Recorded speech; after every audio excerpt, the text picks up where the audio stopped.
All right, so let's go over some quick guidelines, procedural things. This is strictly just for the submission of your document. I wanted to go over this in advance of our lunch, just because, like I said, I thought it'd be light after our first two talking points, and then we'll really delve into the template.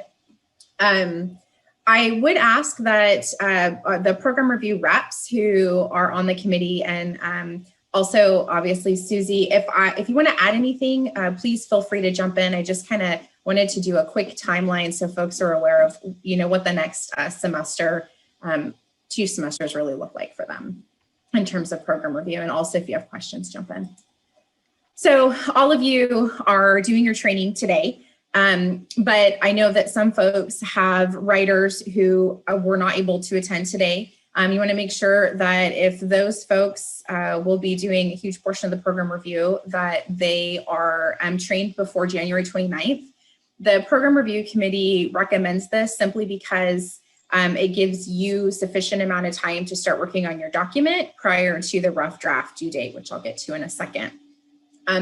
I am more than willing, just like Marianne has said, Carrie has said, to come to a department meeting if that works. I'm on reassigned to do this. So if there's a department meeting that you'd prefer that I attend, so that way we can talk through program review, please just let me know. I see the orange chat. Is there anything I need to address in there yet? No, Marianne's leaving. Okay. And then just like Marianne mentioned, once you begin the process of your program review, I would recommend requesting additional data by the end of January, beginning of February at the latest. The reason that I say that is we all know that IR is amazing and they can turn stuff over very quickly, but they are slammed and they really need about a month notice. And so to give them a month notice and then to give you a few weeks to incorporate any data that they've given you into your document before the rough draft due date, it really would be beneficial to start to think about additional data that you want to request. I will mention this now and then I'll mention it when I get to the actual template guide, but you are provided with an initial preliminary data set. This is the data set that is required by the program review committee. That's in your folders. We'll talk about it in a little bit. But it's basic. It is the initial screenshots of the data without you like delving into it, pulling out particular classes, so on and so forth. So look at the data provided, but then I would highly recommend that you use the link we give you in the template guide to delve into your data in much more detail, which will then allow you to think about what additional information you want to request. And I've been alluding to this, your draft of your program review is due to your program review rep and your dean by week 12. For us this semester, that's going to be April 2nd. So as you're working in your breakout rooms today, or as you're thinking about your program review, you want to start there and then work backwards. The idea is these recommended deadlines by the program review committee is to make sure that we're submitting our documents on time. And more importantly, to make sure that we're getting the feedback that we need. I want to take a quick moment here to plug your program review reps. I said it at the beginning.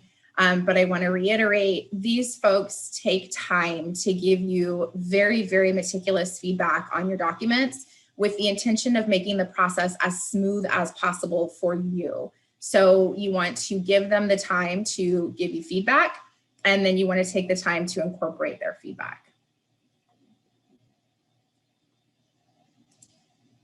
I have provided for you just a reference. These are your division reps.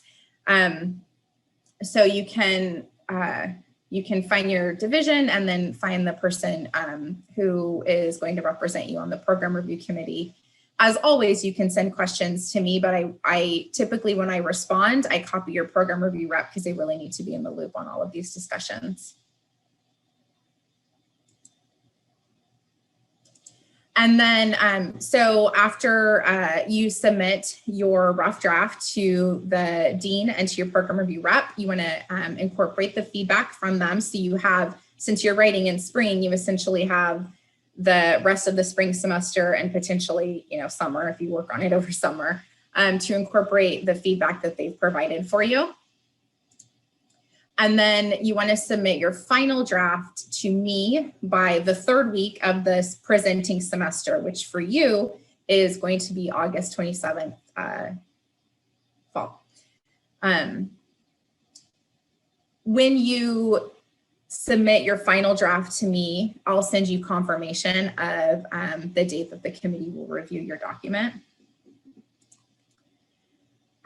So when you submit your draft to me, you want to be sure that you've included, most people use email. You can also share OneDrive with me, it doesn't matter. But if you're sending an email, you want to send the Word document. So I'm going to send it in Word. I'll convert it to PDF. And then you want to send the 3 appendices that are required. And again, if you include any additional data, label those as corresponding appendices. After I receive all of your documents, I will initiate the signature process through Adobe Sign. This is a little bit different for folks who have written their program review before. So historically, you take your signature page around to your dean, your chair, your rep, and get them to sign it, and then you just throw it in the box of the coordinator. But since we're in this remote environment, we're going to use Adobe Sign.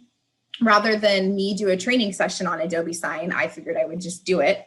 But what I would ask of all of you is that you make sure your dean, your chair, and your program review rep has seen your final document, because I often send out the final document just a couple weeks before your presentation date. And if at that point they haven't seen it, or they have issue with something that's in there, that's going to be a problem in terms of our timeline for presenting to the committee. So in addition to seeing your rough draft, to make sure that they also get some sort of a sign or some sort of a verification of the final copy that you've submitted to me.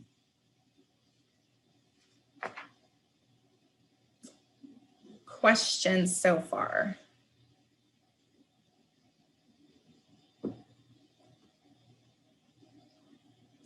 Okay. So then the only part that's left is to discuss findings with the committee on your designated date in fall 2021. Marianne mentioned this in her presentation about whether or not you present to the committee. Technically, you don't present. We do ask that you attend the meeting on the date that we're reviewing your document. And just so if there are any questions of clarification, particularly any kudos, oftentimes when we go through the documents, we find things that you're doing really well. And it would be cool if you're there to be able to get that information. During the presentation, or I'm sorry, during the committee review of your document, I will take notes on everything for you. The intention is for you to be able to attend the program review meeting and have a conversation with your colleagues about all of the good work that you're doing on behalf of our students. So you don't have to worry about taking notes, any of that. I keep track of it all in the Word document for you, and then I send you that information. During the review of the document, the committee is going to use a rubric to evaluate the self-study, the program review that you're submitting. And you have a copy of that rubric. It is in your folder. We'll go over it in a little bit. But the rubric has been really helpful because it allows us to be a little bit more objective in terms of applying the same standards like consistently across all programs. And so the rubric will call for one of 3 options. Option A means that the document is accepted as is. There might be some minor edits, quick wordsmithing, but aside from that, you're finished with your program review for the next 4 years. Option B means that the committee has requested some revisions, maybe some clarification in a couple of different areas. And then you'll make those changes and resubmit your document. Your document will come back as a consent agenda item to program review. You don't have to attend another meeting. And then the final potential committee action is option C. And option C means that there were significant revisions requested, changes, maybe some data sets were incorrect. And so the committee is asking that you revise your document and attend a meeting again to discuss that document with the committee members.